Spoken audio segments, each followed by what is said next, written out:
Thank you. Hi. Hello, everyone. My name is Elizabeth. I'm from the University of Leicester. I'm a second-year PhD student. I'm looking at my main project is on the well-being of ethnic minority students in higher education. My presentation today is on a scoping review that we did, enhancing well-being, a scoping review of support programs and interventions for ethnic minority students in higher education. I'm supervised by Dr. Vrushant, Dr. Robin Green, and Diana Pinto.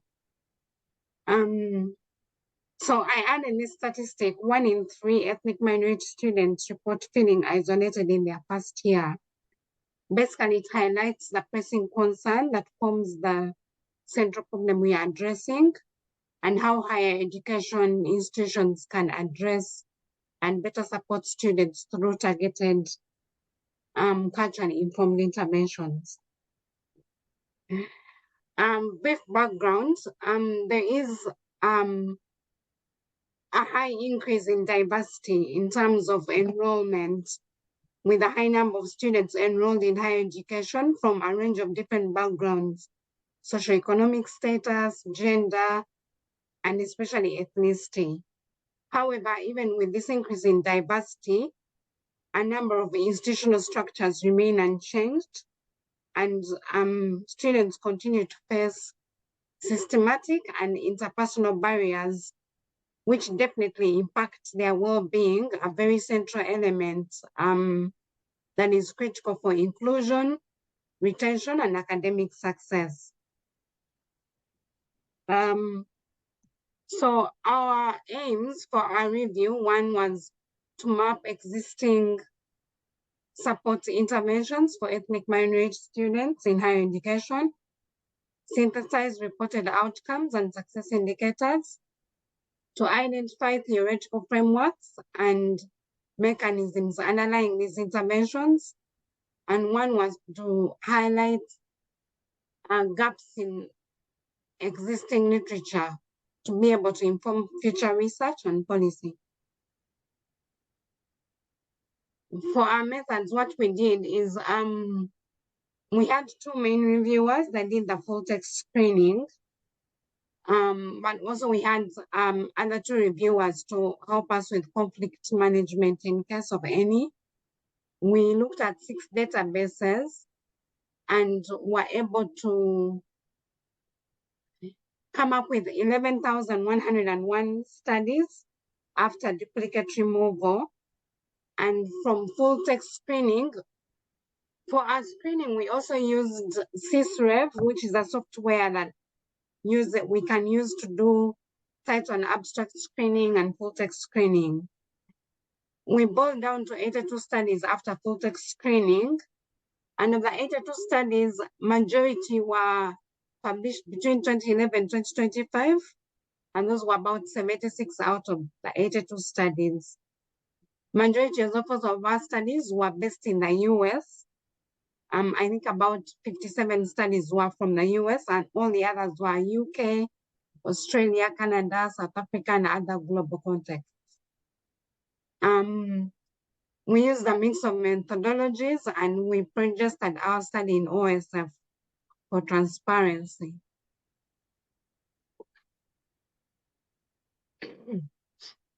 So interventions were the main thing. We're trying to see what interventions there are out there that are targeted towards ethnic minority students. And we had mentoring and coaching being the most dominant, and it included one-on-one academic mentoring, peer mentoring, professional coaching, all specifically targeted to, tailored to ethnic minority students. Then we had social belonging and psychological interventions. These were typically brief structured activities like peer model videos, facilitated workshop designed to support students transitioning into higher education. And then we had peer support and community, which included cultural affinity groups, peer support networks, co-curricular initiatives, all focused on identity exploration and fostering a sense of belonging. Then we had academic integration. This included structured interventions such as first-year experience programs, learning communities, and academic seminars to promote academic engagement and retention. And this was not very common, and we had some studies mention faculty and institutional engagement, which emphasize institutional responsibility through faculty cultural comprehensive training, inclusive curriculum development, and equity-focused policy reforms. So these were the 5 broad interventions that we mainly found in our studies. And I mentioned some of these, the common interventions, mentoring and coaching was the highest, social belonging and psychological interventions, then peer support and community-based approaches.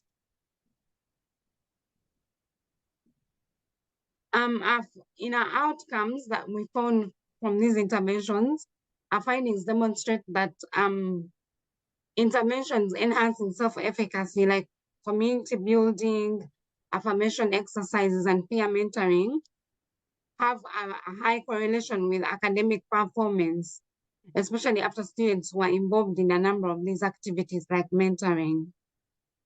And then sense of belonging was often reported in cultural specific peer support groups. Like one, we had a Black students talk by Stoll, the Alipende, and this found increased comfort and community engagement, which mitigates feelings of isolation for students.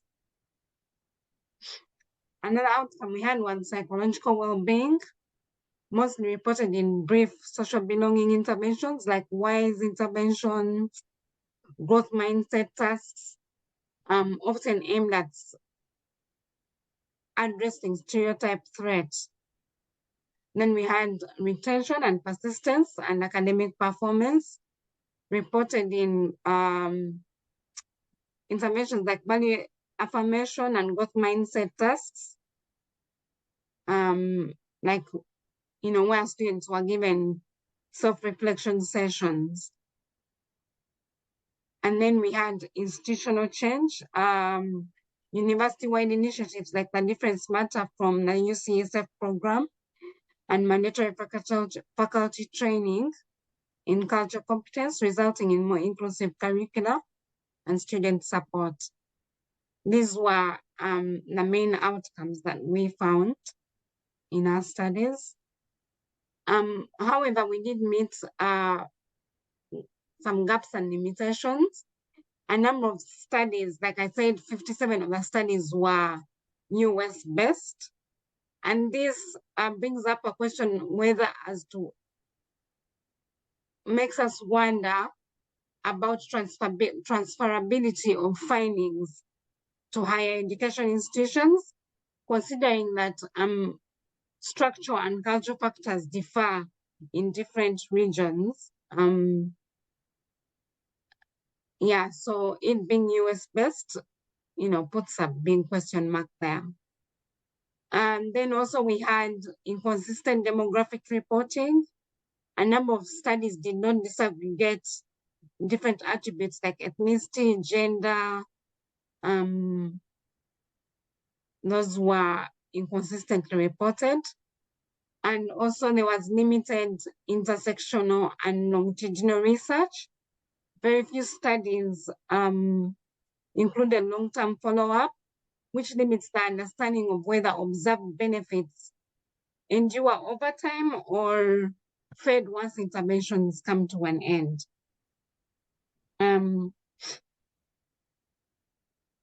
So on reflection, we observed that our findings support outcomes of well-being interventions that are culturally tailored, theory-informed, and aligned with institutional structures and values. And positive student experiences are very strongly linked to enhanced well-being and belonging. Universities ought to take systemic responsibility to ensure that this support is embedded.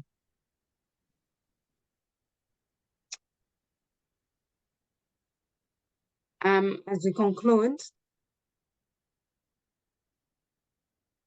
as much as they are very diverse interventions, they work well when embedded in inclusive contexts, when delivered within inclusive contexts. And also policy and practice should move towards systemic culturally informed supports. And we do also thought that for future research, it needs to be more global, intersectional, and longitudinal or sustainable over long term. Yeah, that's the end. Thank you so much, Elizabeth, for your talk. Really interesting, and you know, identifying some of the where a lot of the work is going on, and you know, sort of the origins around sort of empire and so on. Do they really? It's quite a different, or is it different? So I think there's lots of questions for us to think about for direction. So thank you so much. We have time to ask Elizabeth any questions. So does anybody have any questions for Elizabeth?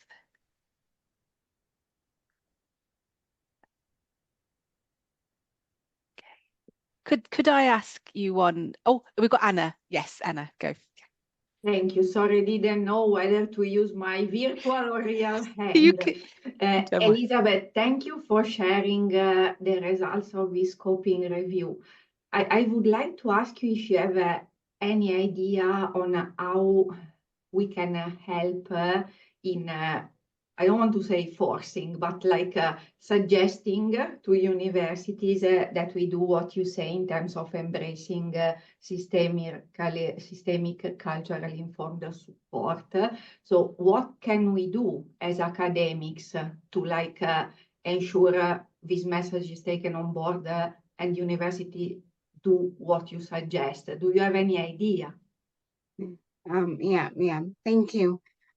I did notice from some of the studies, so some would run like a few trials with students, like let's say the Black students talk, they would try like a few trials where when students come in at the beginning, they have like either maybe second years or third years come in and act as supports for the first years and create these different spaces for students to be able to open up and talk, and then of course they had like, you know, supervisors. So I think that it's possible to, you know, start with small groups, especially maybe like, you know, students that have been there for a while, to be able to support the incoming students, because where the most difficulties are with the transitioning for, you know, the newer students. So I think it's possible to, you know, bring up ideas where you can start with small groups within, you know, the different either classes or, yeah. Thank you, Anna, for the question. That we have time for maybe one more question. Does anyone have a question? Thank you, Elizabeth. So I think on that note, what I really resonated with your talk is about that, and what Anna was talking about, that follow-up. We always see the sort of pre and the post difference, and you know, maybe 3 months later, do we see some of those impacts? So again, I think one of my reflections on this morning is with that the work of Isabella, Gaurav, Elizabeth, I commend you for all the work that you're doing in your PhDs, and it's wonderful to see such interesting work, methodologies being used. You know, we've got a review here. We've got qualitative and future mixed method work as well in this area, and participatory practices within your methodologies. So on that note, I just want to say a really big thank you to Isabella, Gaurav, and Elizabeth on your talks this morning. And I wish you all the best with your future research. And if anybody would like to reach out to our presenters, Isabella did provide her email address. Gaurav has shared some preprints as well, and Elizabeth as well. If you know, we'd love to keep see how we can support your work with the T-Fund network too. So on that note, I will stop the recording and